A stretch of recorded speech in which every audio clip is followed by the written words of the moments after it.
Hello, and today I'll be taking a look at the Master Grade MS-06R-1A Zaku II.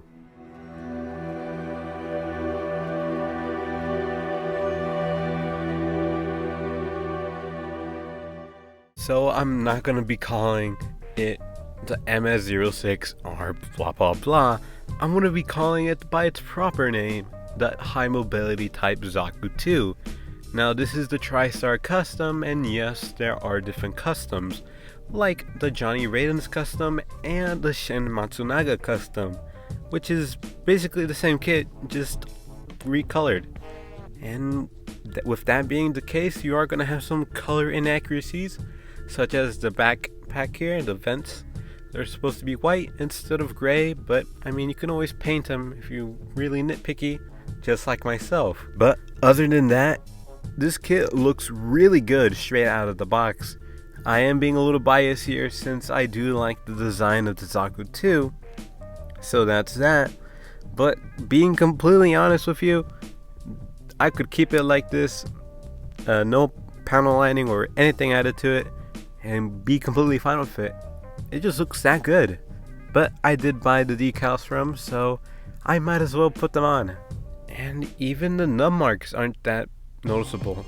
Granted, I did use the God Hand, so they're more fine to cut, and if you don't have them, well, they're gonna show up a little bit more than what you see, but really, they're not that bad. But moving on to the build itself.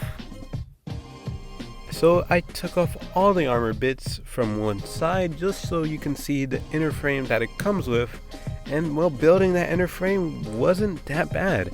It was pretty fun and easy to build, and not too complex. But there is one problem, and that's with the tubes. And if you have built a Master Grade Zaku II before, you know the first time building them and putting these on, your fingers really hurt. So if you are planning on getting this kit or any Zaku II Master Grades, make sure you get a tool to pry them out, because it'll make it way much easier and less pain for your fingers. And also another complaint I have with this kit is the hands. They are a bit loose, so you can't really hold the weapons too much, or it's hard to put the weapons on, and unfortunately with me, I ended up breaking them, so I had to use some super glue and basically make them fixed hands, which is actually a benefit. But moving on to articulation, here I have a pose where all the joints are bent, and as you can see, the legs they can't really bend well. So more thrusters equals less articulation. Well, it is what it is. It's such a shame. But now moving on to the full articulation of this kit. So here with the arm, it can bend all the way there, and you can move the shield and the spike shoulder armor there.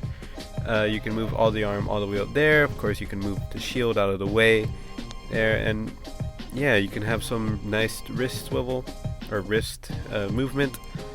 And it's basically the same for the other hand. You can see the fingers, they're not fixed. But yeah, it's basically up throughout the arms, basically the same. A little cool gimmick here, which I really like, is that the mono eye moves when you move the head, and I don't know, I really like that little detail, because of course, the high grades don't have that, so it's really cool seeing that. But moving on to the backpack here, the thrusters can move separately, and also the flabs there, more flabs here, and the more thrusters, they both move. And well, that's about it for articulation.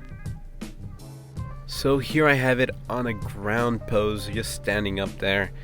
It looks okay, but I think it looks better when it's on its action base, in a flight pose, which it does come with an adapter.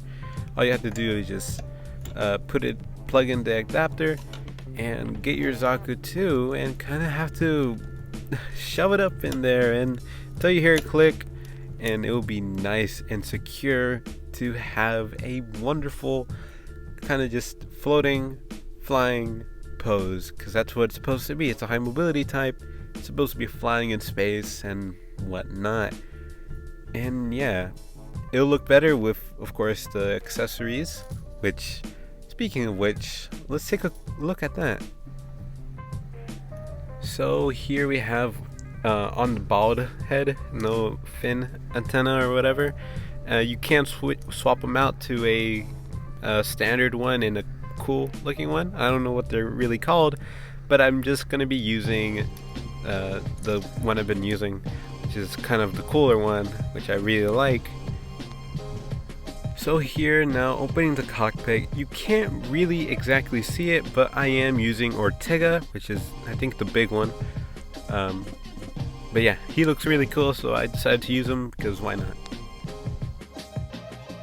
But here, moving on to the sticker sheet and dry transfers, which I won't be using, but it's cool to have. But now moving on to the weapons, here we have the Zaku machine gun, which is all in one gray piece, except for the lens here, which is like a clear part, which is pretty cool. But here's some poses with him, and it looks really good. Of course, the stock is a little bit awkward to pose with, and if my hand wasn't fixed, it would be harder to get some good poses with him, because it will always be bumping off each other. And here we have a flight pose, which looks really good. But here, moving on to the bazooka. Here, what they did is really interesting here, where you can build the two types of bazooka.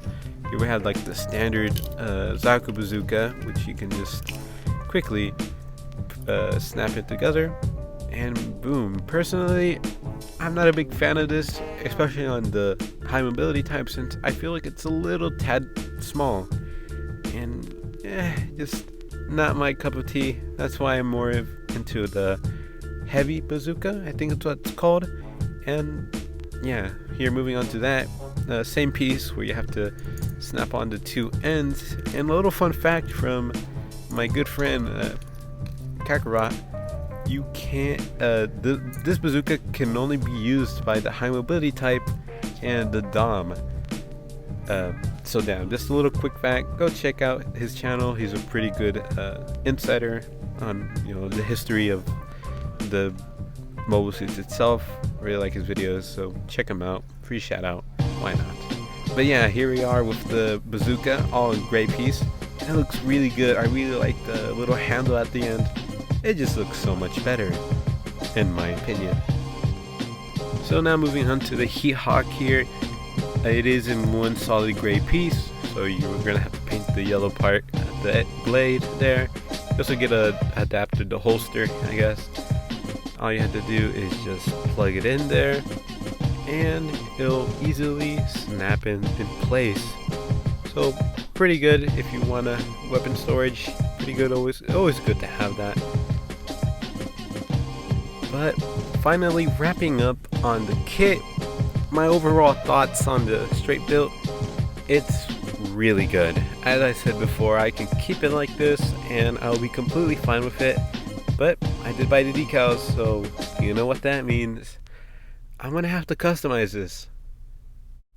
And customized I used panel lining, and I added the G Reworks decals to it, and I added Tamiya's weathering dust on it too, and most importantly, I painted the white and the red on the backpack, and you'll see later in this video. But here is how I painted the white parts for the vents on the backpack. I just grabbed some Tamiya's white primer. Funny enough, it's primer, not paint, and I ended up just spray painting it on outside. I don't have a fancy airbrush or anything like that. Spray paint it on, and at the end of the day, it looks really good.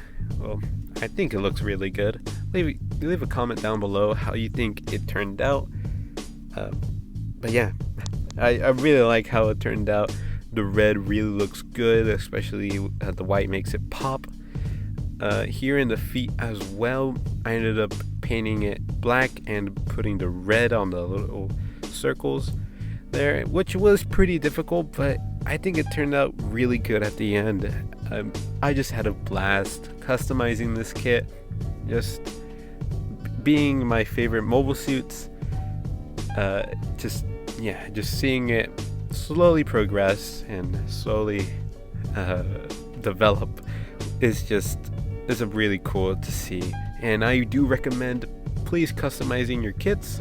You know, don't just snap building them, but if that's your thing, you like just snap building it and that's it, I mean, I'm not gonna judge you. It's pretty cool, but this is what you can do, and I'm sure you can do better than me. Obviously, I'm just kind of my early start for customizing master grades, but man, I also colored the thrusters here, and it looks really good. So if you have like a red Gundam marker, even make sure you at least try to paint the thrusters inside.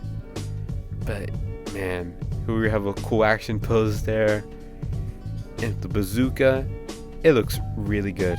But now let's move on to size comparison. So this is size comparison to an SD Gundam, an Android Kumi-san,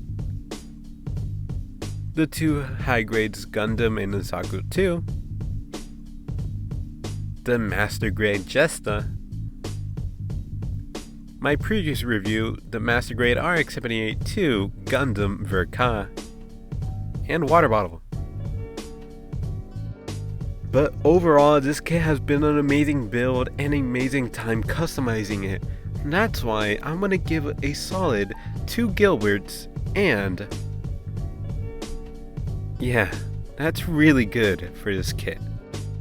So that wraps up my review, and I hope you guys enjoyed it.